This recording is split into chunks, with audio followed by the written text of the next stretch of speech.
అయితే నిన్న 'big boss' హౌస్‌లో అంటే ఏ టాస్క్‌లు అయితే అయిపోయావో మళ్ళీ ఆ టాస్క్‌లు వన్ మోర్ లాస్ట్ టైమ్ అట. వన్ లాస్ట్ టైమ్ ఆ టాస్క్‌లు ఆడతారనమాట. వన్ మోర్ కాదు. వన్ లాస్ట్ టైమ్ ఓహ్!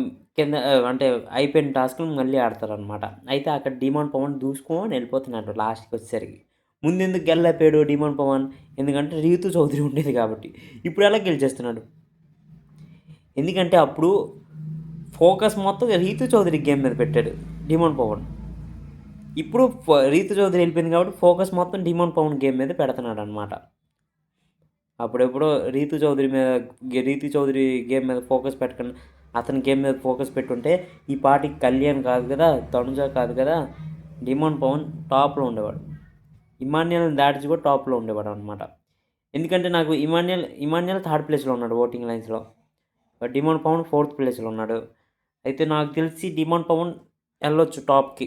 ఇమాన్యుల్‌ని ఫోర్త్ చేసి డిమాండ్ పవన్ థర్డ్ ప్లేస్‌కి ఎళ్తాడేమో అని నాకైతే అనిపిస్తుందనమాట.